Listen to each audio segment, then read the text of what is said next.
So our next presenter needs no introduction. We're on a budget, so I'm going to introduce myself. Thank you for coming and welcome to the Campervan Campout Hub. I'm Matt from the Motorhome Matt podcast. Is anyone here listen or watch it? Please, someone put a hand up. Oh, good. A few of you. It's not just my dad. That's brilliant.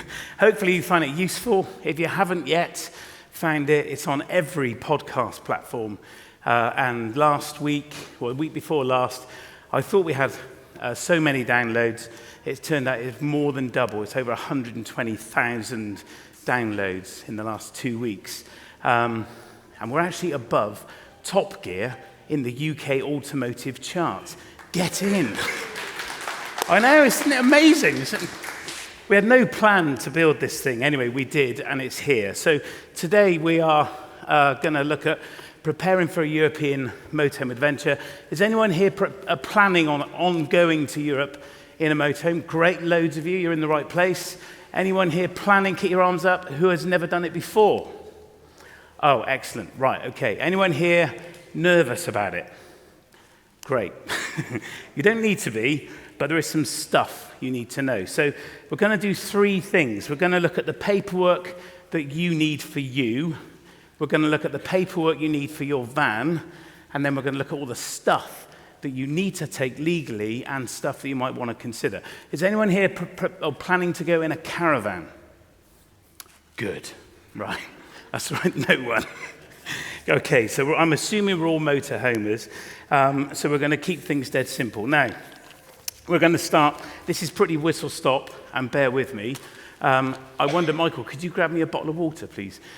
Some of you will know, a few weeks ago, I went to the doctors with a cough, thank you, and ended up being rushed to A&E and had heart surgery. And they went in via my wrist. I had an angiogram, and I had 2 stents fitted. This was all about a month ago. And I now, if I do that, I rattle from all the tablets. So I'm on about 13 different tablets a day, and I don't generate adrenaline, and I get really out of breath. And I can feel it happening already. So bear with me. If I have to pause and take a sip of water, I will. There's no need for any of you to come running up and pick me up off the floor. That's not going to happen. I'm fine. But bear with me. I'm still here to tell the tale. So the surgeon said I was lucky to have made it to his operating table, which filled me with joy. Anyway, I managed to get up this morning and get my own clothes on, so that's a start, isn't it? So passport. This is my old passport, hence the corner's been cut off. By the passport office. Your Burgundy passport is still valid. If you swap it, it's going to be a blue one, and it's going to be made in Poland, which I find a bit ironic.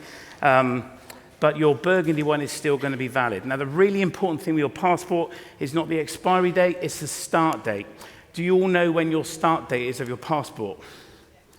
Someone said yes. How do you know that? Because you're going tomorrow.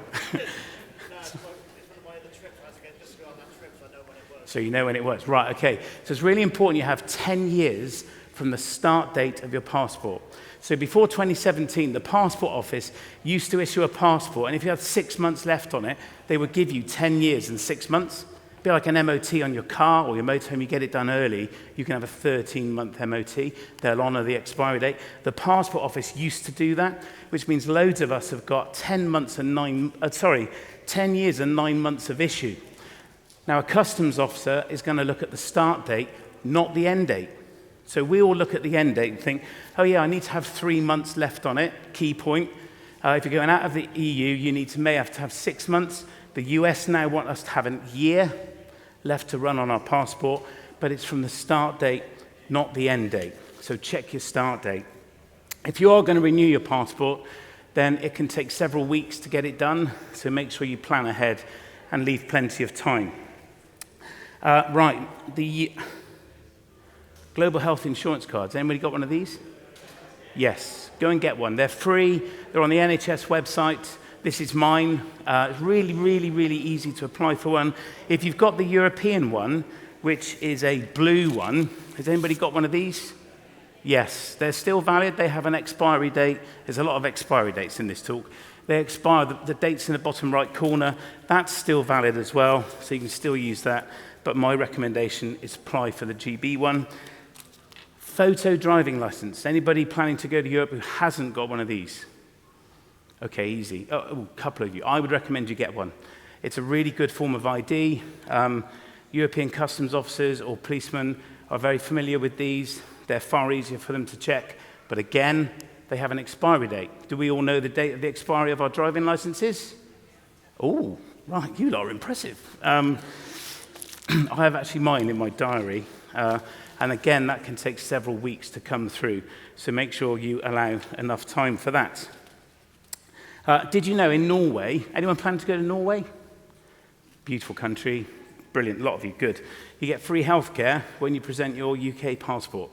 Thank you, Norway, we appreciate that. Now, there's a couple of big things changing this year. Has anyone heard of the EES? See, this is amazing. This is the entry-exit system. This is coming in on the 6th of October this year. This is probably the biggest bit of news in this talk, as none of you have heard of it, and I find that incredible.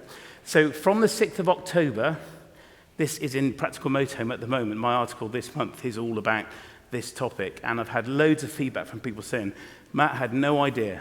You will have to go to a customs point in the UK, possibly in France, present your passport digitally, have your photo taken, and give your fingerprints. And you have to give your fingerprints every 3 years. Has nobody really heard of this? Okay, this is happening on the 6th of October. At every point in and out of the UK, you will have to do this. Now, can you imagine? It's going to take, they reckon, 90 seconds per person to process us. You imagine a coach full of people, 50 people on a coach, or 6 of you in a motorhome. You're going to have to park up, get out, go to the machine, queue up, scan your passport, which we're used to doing, aren't we, at airports anyway now, have your photo taken, give your fingerprints electronically. You're not going to walk out with black fingers. It's going to be scanned. It's not like being arrested, for those of you that have. And it's going to take 90 seconds. Imagine the queues. It's going to be a nightmare, which is why they're introducing it in October, I think, to give us time to cause chaos until Easter when they figured it out, and then hopefully they're a bit more organized. Does that include everybody? I'm around after if you want to ask me some questions. I'm more than happy to answer them. The other thing I should say as well, around and about the place, on the stage here and over at the back, there are some A5 versions of this, half the size. There's a QR code on it that you can scan. It's also not on here, it was. I've deleted it. If you scan that, there's a video of this presentation and an ebook that you can download with all this information in. And there's a checklist at the back, which you can tick off of everything that I've got in my suitcase, which I'm going to come to in a minute. So go and grab a flyer or scan the QR code. It's completely free, and register for that with my compliments.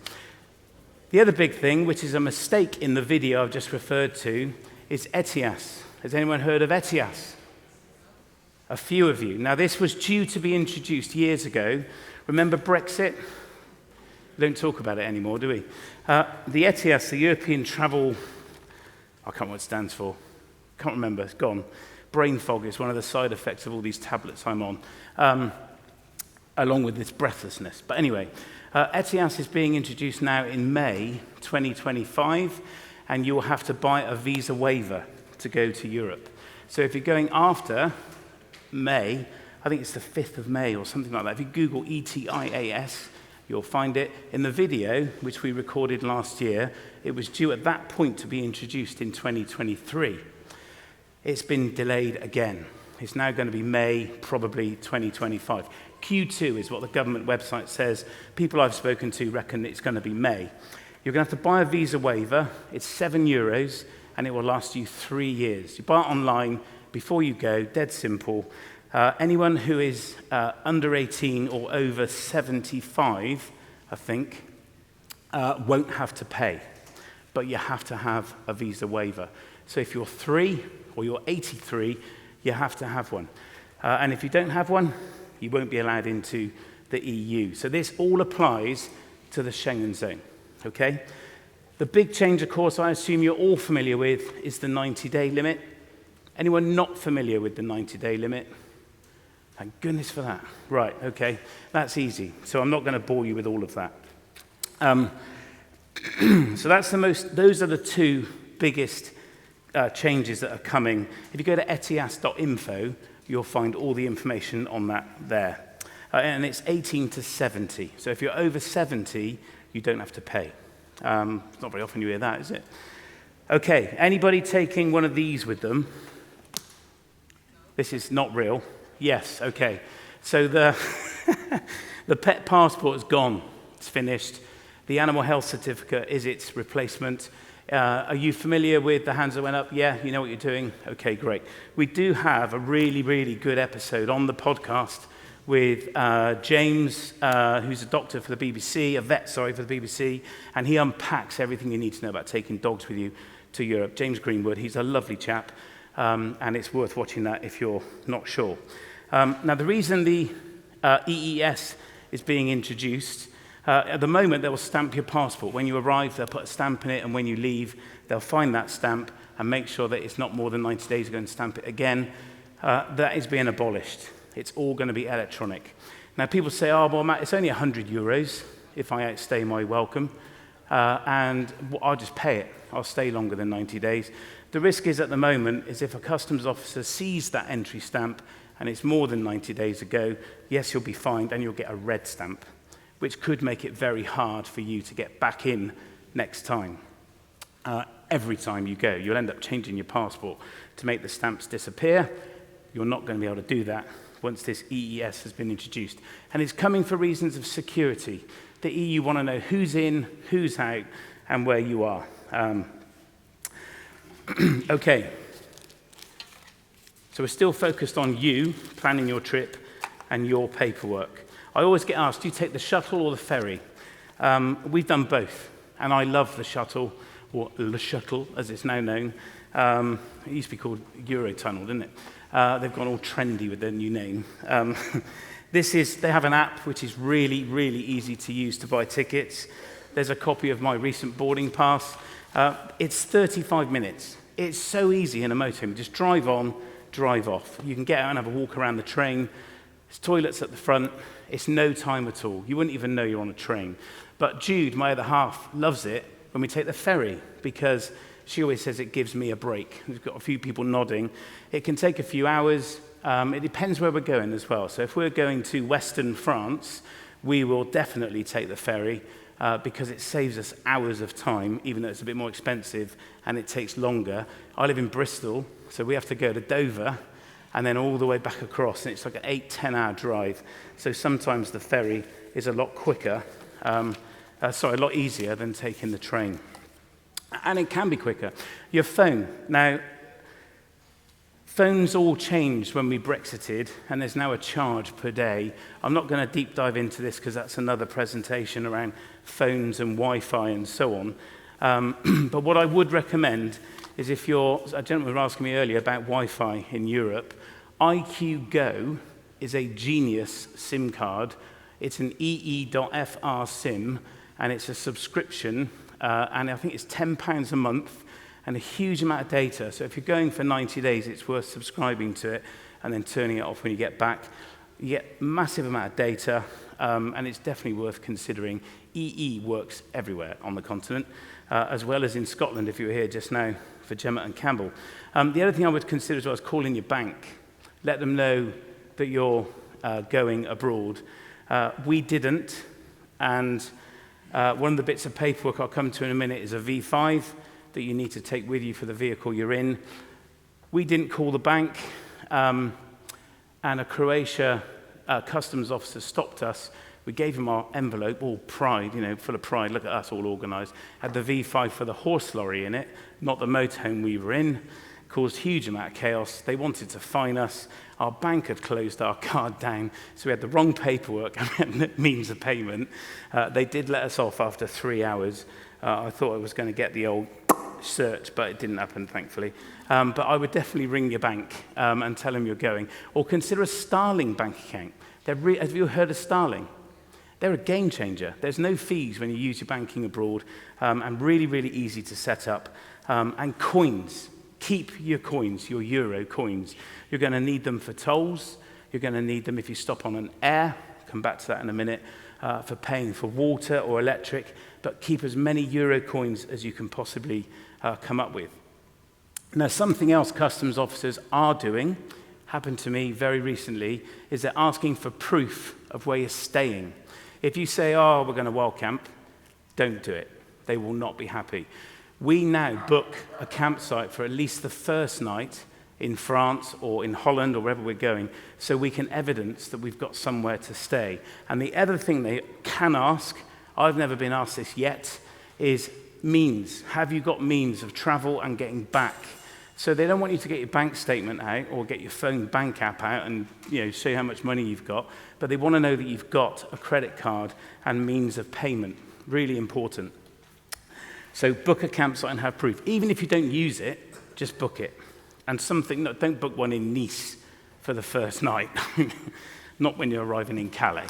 The other thing, paperwork-wise, have you heard of this? So this is my 2023 book. I used to have the 2020 book in this suitcase. Obviously, it's been swapped out for the new one. These are a game changer. Off-peak campsites are at least half price, registered with AXI. And the book is 15 quid, I think, at the shows, isn't it? And they are amazing. And the campsites have swimming pools, restaurants. They are gorgeous, and pay 15 euros a night instead of 30 or 40 or even 50 euros a night if they're in the AXI book. So definitely consider an AXI book. It's going to be very useful for you. We're still on you. Does anybody wear these when they're driving? A pair of glasses. For those of you looking that haven't got them on, you can't see what I'm holding up. So in Portugal, you have to have a second pair to hand. And if you're stopped by the police, this has never happened to me, but this is the law, that if you're driving with glasses on, you must have a second pair within easy reach. So make sure you have, even if it's his or hers and they're not yours, just make sure you've got a second pair of glasses nearby. Right, so that's you done. That's your paperwork done. I told you it was a whistle-stop tour. We're going to get to the motorhome now and its paperwork. I mentioned the V5. Take the right one. Don't take the motorbike or the horse lorry. Honestly, that was a nightmare. I still haven't forgiven her. Make sure you take the original as well. That's really important. If you're hiring a motorhome, anyone hiring a motorhome planning to do Europe? No. Oh, you might do. Okay, so a hire company are likely not to... No, okay, you're just making up Tourette's or something. I don't know what's going on. The hire company probably aren't going to want to give you the V5 for their motorhome. They'll give you a form that you fill out. It's called a V103. But none of you are doing it, so we won't worry about that. MOT's test certificate, another expiry date. Make sure you take the original MOT. Now, if you're posh and your motorhome is less than 3 years old, it hasn't had an MOT yet, make sure it's not going to run out or be due when you're abroad. And you can do that on the V5 date of first registration. 3 years from that date is when the MOT is due. You can have one done early. You can have one done after 6 months if you wanted to, of age. Make sure the MOT isn't going to run out whilst you're away.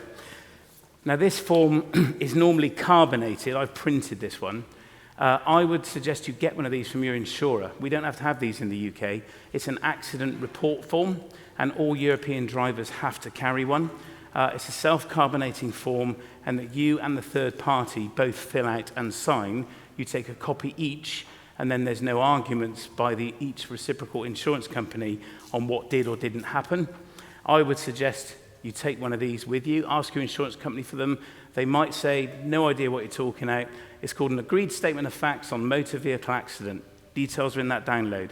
Just ring your insurer and ask them, and they'll post you one. If they don't have the means of doing that, print 2 off, at least 2. So you're going to need 2 per incident. If you're a really bad driver, print 4. You never know. Hopefully you won't need it. Did you know that your vehicle, when being driven in Europe, has to be road taxed here in the UK to be legal? How is that fair? What's that all about? Anyway, just a point. Make sure it is road taxed.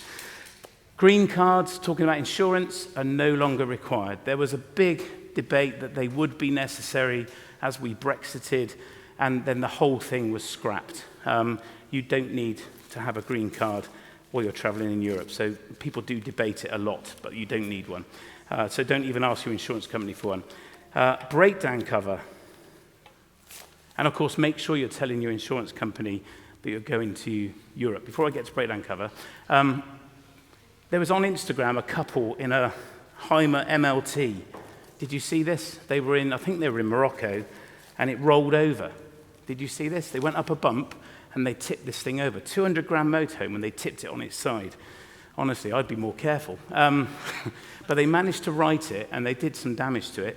Wasn't insured.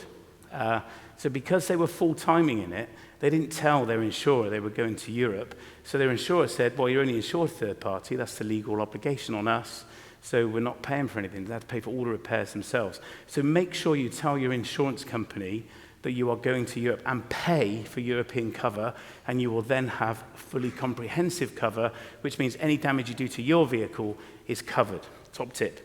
Currently, the podcast, quick plug here, is sponsored by Ripe. They are quite new to the motorhome insurance market, although they've been around forever. And if you go on their website, Ripe Insurance, and you use the code MotorhomeMatt, they give you... Oh, good call. You all right? He's laughing. We're okay. If you quote Motorhome, they'll give you 25% off your premium. Now, I rang and got a quote for our motorhome, and I said we do 8,000 miles a year. It's an Adria Twin. It's 6 years old, and it was 280 quid before the discount. I couldn't believe it. So I did a bit of a mystery shop, and that's how I know that. They are really good. So definitely, if your insurance is due, give Ripe Insurance a shout. Breakdown cover. Really important you buy this for Europe before you go. You don't want to get stuck out there. It's very expensive to get a motorhome back from Europe, and I mean thousands of pounds, having had first-hand experience owning a motorhome hire business. This is my RAC arrival card. I've actually had this for about 28 years. Has anyone heard of RAC arrival? Yeah, a few of you. This is the RAC, frankly, are rubbish, right? I waited 15 hours through the night for them to come out to me in a broken-down car. And again, there's a whole episode on the podcast about it. It was a disgrace. And we got them on to talk about it. RAC Arrival, and I think they're all as bad as each other. Can I just add that? But this is motorhome specific. So the AA do not have a motorhome policy. There's a limit of 7 meters and 3.5 tons. So if you're covered by the AA on your car and it covers you and your motorhome is 7.4 meters, they won't relay you. The RAC, if you have a rival, will. And to get it, you join the Camping and Caravanning Club, ask them for a code, contact the RAC, and they will give you this cover. Same price, but it's a white card, not an orange one. I broke down in a 10-ton Winnebago in Lincolnshire. The turbo went, and I had to have it took them 4 vehicles to send to me and some time, but eventually they sent a spec lift, which lifts the front wheels. They split the rear drive axle and towed me home. It cost $4,500, and it cost me nothing. And that was all because I had this. So it's definitely worth getting. And that cover covers me in all my cars. Bit of a petrol head, if you know me, you'll know that. 2 wheels, 4 wheels, the motorhome, definitely worth getting. Okay, getting there. Critter, ULEZ, don't start me off. What a con. Anyway, it's here to stay. Anyone here driving a Euro 6 car because they've got a low emission zone at home? Yeah, okay. Do you know in 2 years' time you're going to have to pay? So it'll only be Euro 7.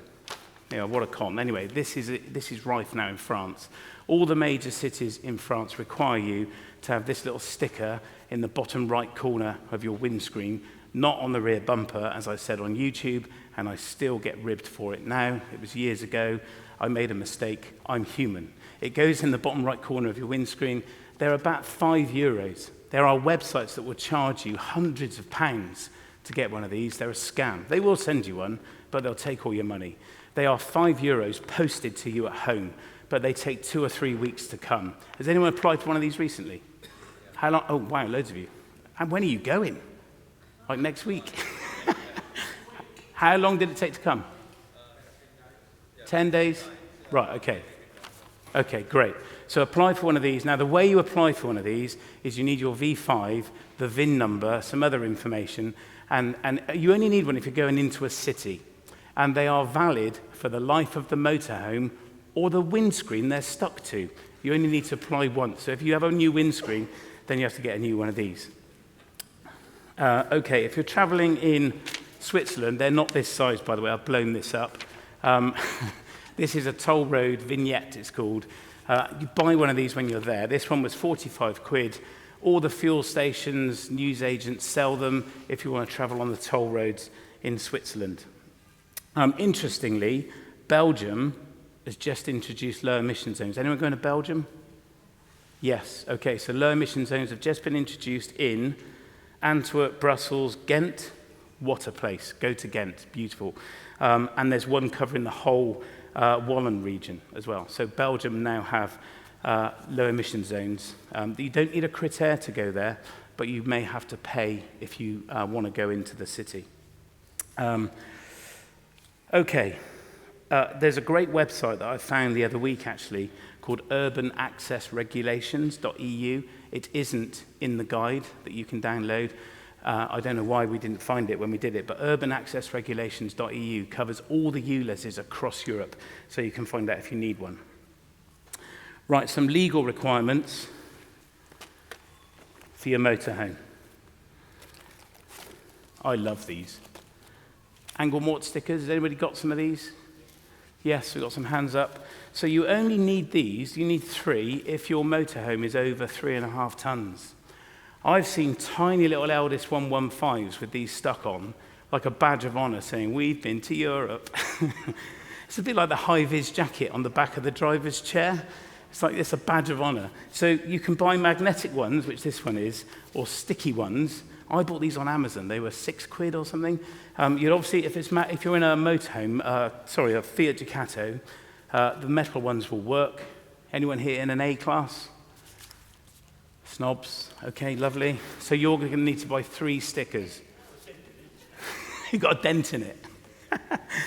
So you'll need to buy, the magnet ones won't work, just to give you a heads up, because your whole body is plastic. So you'll need to buy the sticker ones. I'd say the other badge of honor is the high-vis vest.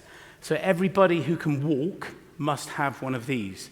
So if you've got a 2-year-old with you and they're toddling about, they must have a high-vis vest.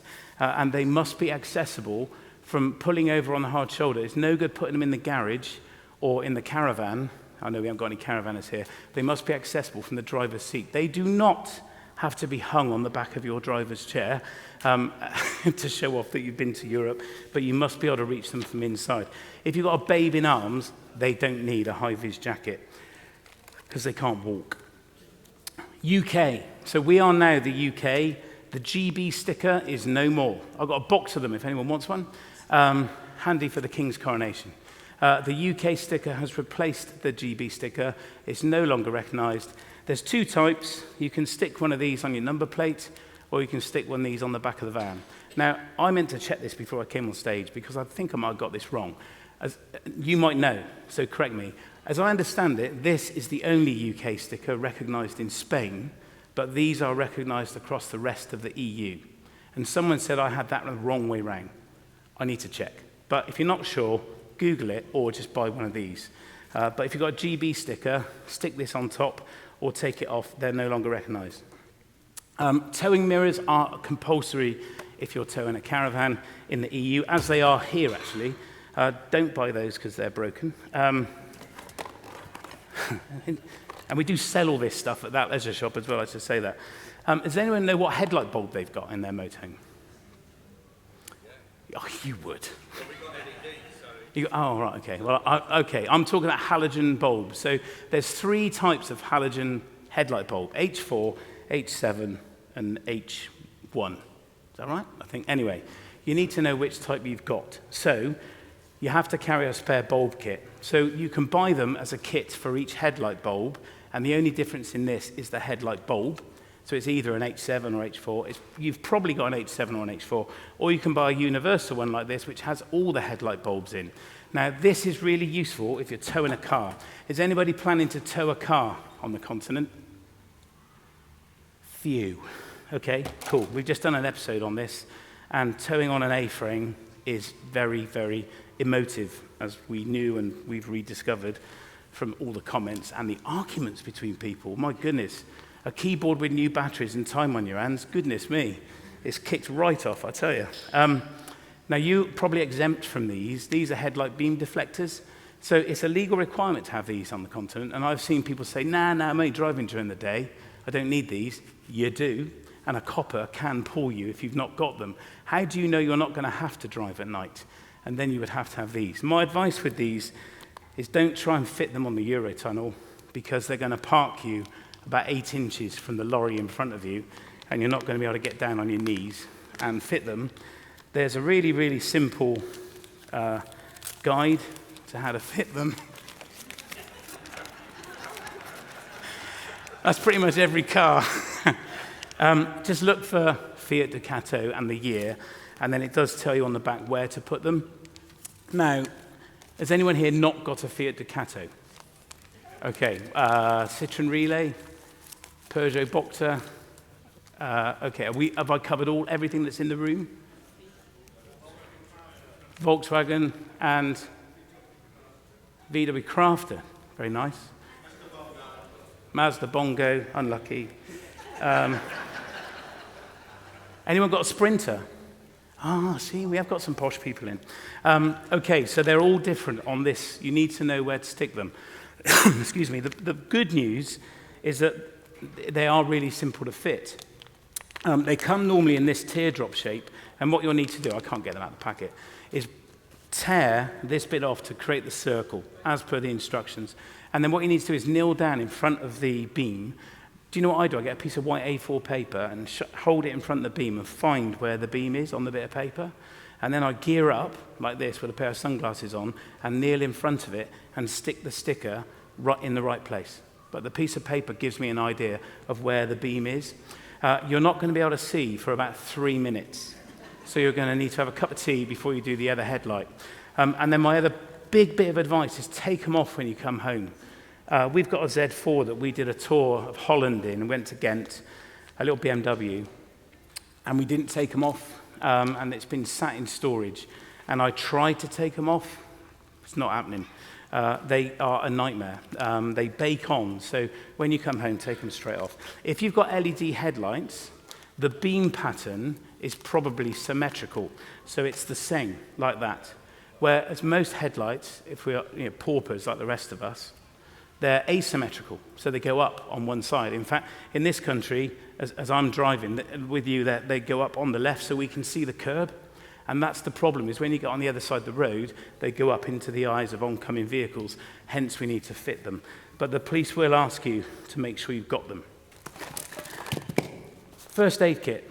Now, again, expiry dates. Check the glues on plasters. They go out of date. Did you know that? This is a caravan and motorhome first aid kit. I have no idea why it's a caravan and motorhome first aid kit.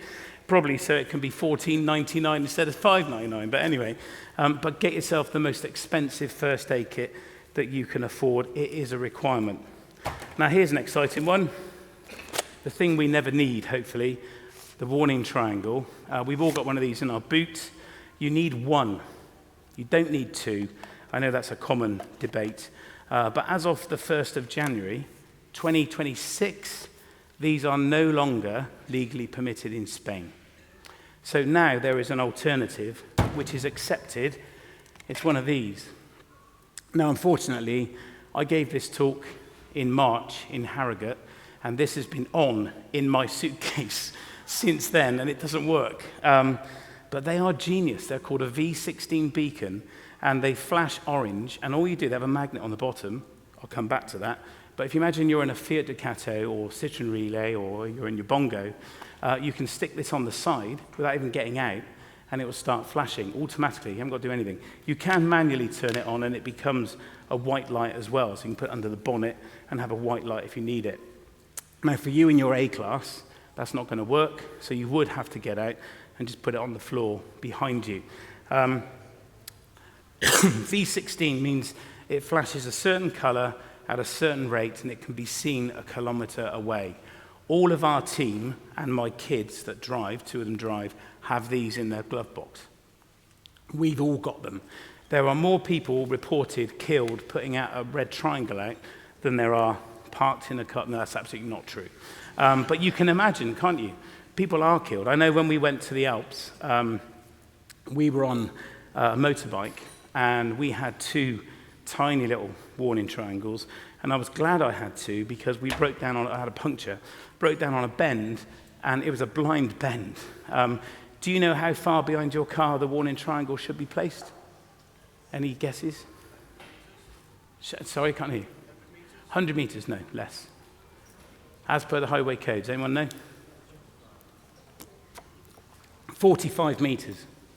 That's how far it should be located behind your car. But with this beacon, it can be located on the car. And in Spain, 1st of January 2026, the red triangle will not be recognized. Now, I reckon this is going to roll out across Europe over time. We buy them in Spain. You can buy this type, and I've seen this type for sale at the shows. The guy selling them isn't here. They're a really handy little beacon. They flash red. They don't flash in the right way. They're not V16. They are useful, but they're nowhere near as bright as they need to be. Get a V16 beacon. We have a load, big box coming from Spain right now, so we should have them in stock hopefully next week, or soon after anyway. Fire extinguisher. This is a really great piece of safety device. Again, has an expiry date. This type is a powder, should be serviced every year. Do you know how to service a fire extinguisher?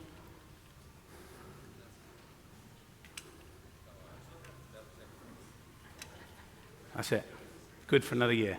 Told to me by a fire extinguisher engineer earning 34 grand a year.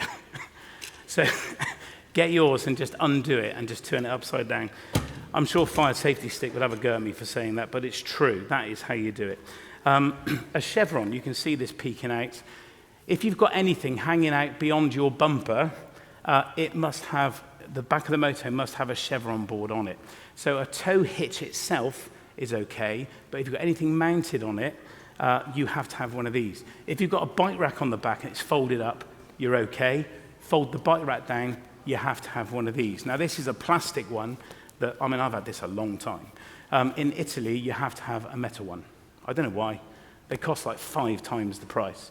And did you know, though, that the chevrons have to point to the middle of the road you're traveling on? So I have never known anybody do that when they come home. I've never done it. Everyone I've seen has always had the Fiamma logo up the right way, but it's supposed to point to the middle of the road. That's the rule. There you are, you know now.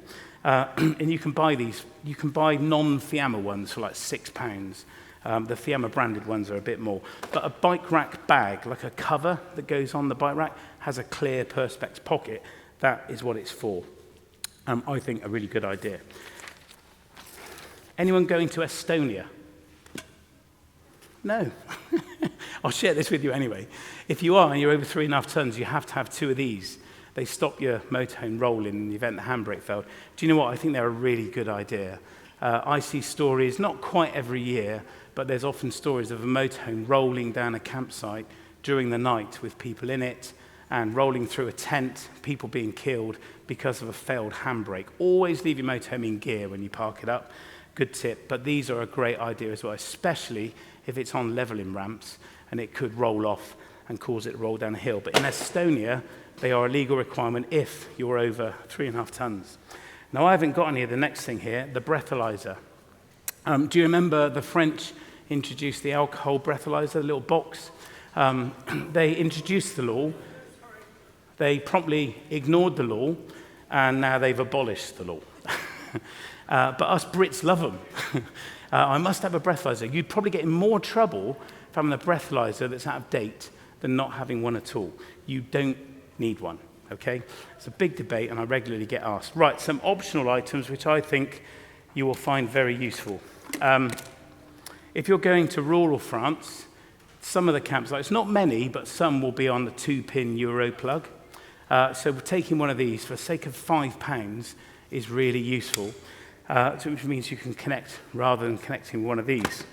But I want to talk to you and bore you about reverse polarity. Does anyone not know what reverse polarity is? Okay, great, yeah, a few of you, I thought so. So in France, let's pick on France, because it's only fair, isn't it? The cables are both black. Over here, they're brown and blue, if you're wiring a plug, or maybe black and red.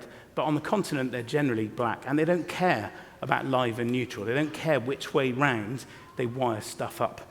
Now, that's okay until you plug a motorhome into a socket that's been wired up the wrong way round to the UK. It's called reverse polarity.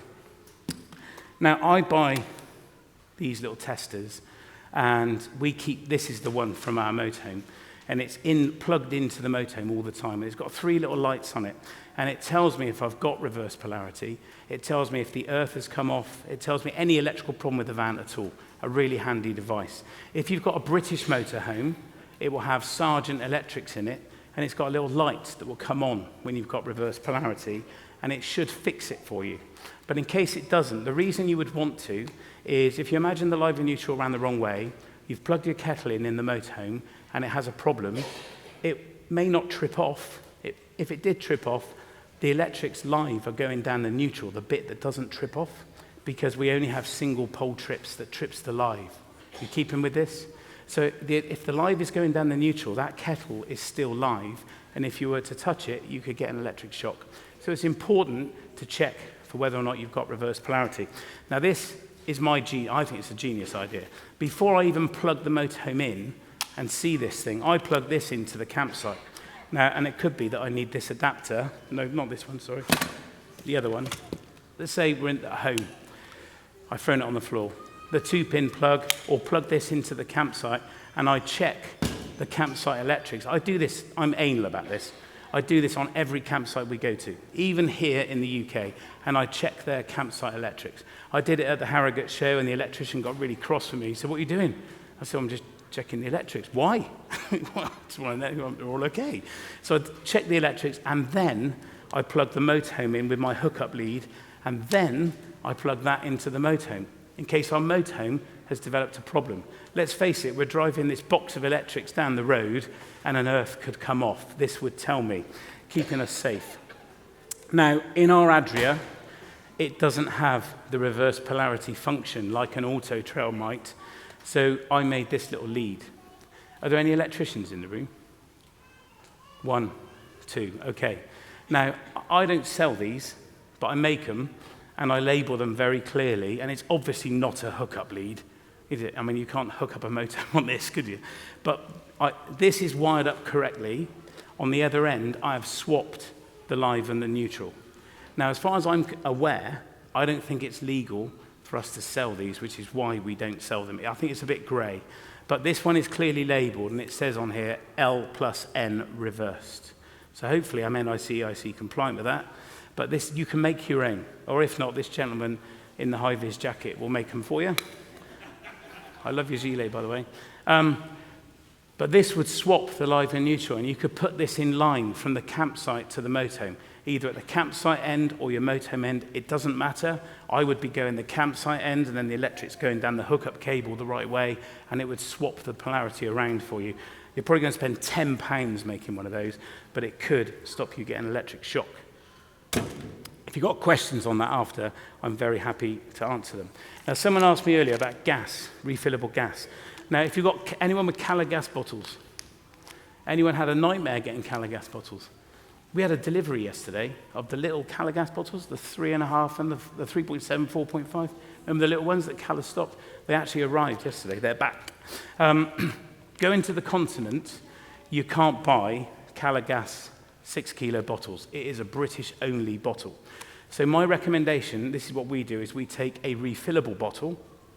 We have a Gaslow bottle. They're a brand. There's Gassit, Safefill. There's lots of them, which is fitted in the van with a refill point on the outside. And there's a reason for that, and I'll come to why.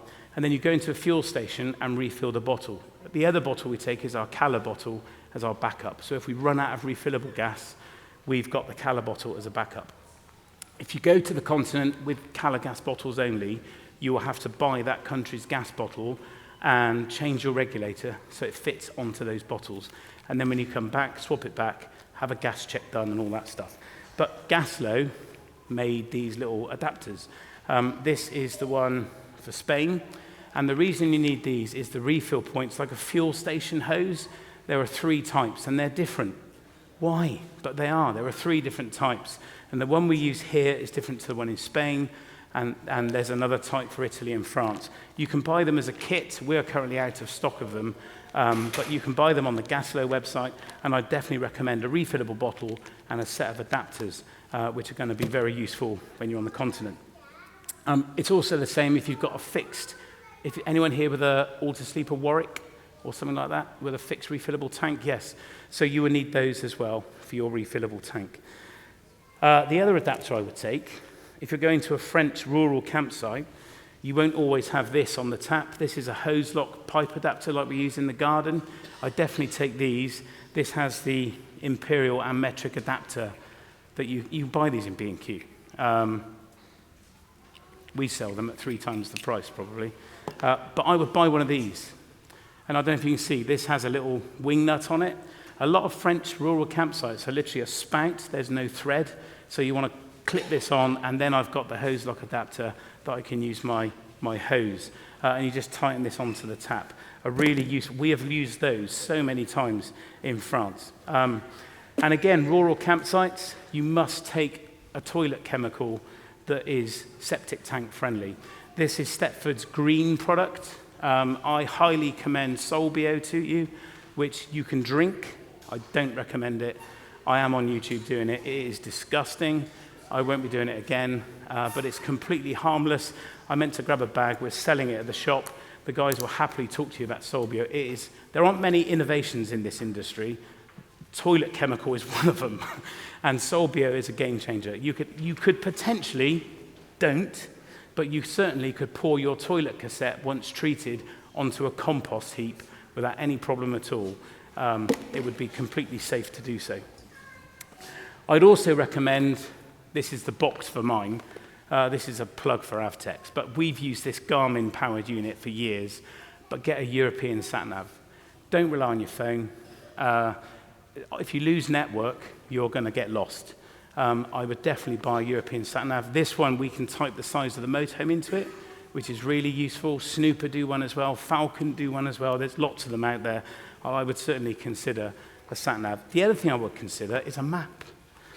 We were, last week, got back from the Outer Hebrides, and Jude did a genius thing. She went to the library. I mean, who goes to the library? But she went and asked for all the maps for all the Outer Hebrides. So we went there with a big pile of Ordnance Survey maps, and she's now returned them. But what a great way. It was a brilliant evening. We were sat there with a bottle of wine, bar of chocolate, and we got the map out and planned where we are and where we wanted to go. And you can't do that on a sat-nav, can you? So I'd definitely consider a paper map for when you go. A couple of other quick things. Tyre inflator, really important. If you haven't got a spare tyre, then take a tyre inflator kit. Your motorhome might have one already. And a fire blanket is another safety device. I should have got out with a fire extinguisher. Don't mount one of these above the hob. Obviously, the number of motorhomes I go in, and there's a fire blanket right above the hob. Can you imagine it catches fire, and you've got to reach over the fire to get this? It's silly. Put it to one side or in a very accessible cupboard to one side out the way. And finally, almost, there's lots of talk about dairy, fresh meat and fruit and so on, and what you can and can't take to the continent. You can take dairy milk. Okay, it's dairy. My friend hid hers under the passenger carpet in the cab. They're not having my dairy milk. Has anyone been to Europe and had their fridge inspected? No, me neither. Your fridge is full of it. Full of what? Is it? Okay, well that doesn't mean you should be filling your fridge with fresh meat and fruit. But the rules are you can't take it into the continent, into the EU, anymore. The only way you can is if you've got a dog on fresh meat, you're allowed to take 1 day's worth. They sell it in Lidl. If you need to take more, you need a vet's letter to say why. And the only dairy you are allowed to take, other than dairy milk, is breast milk, and they will ask you to drink it. And you're allowed to take breast milk for a baby.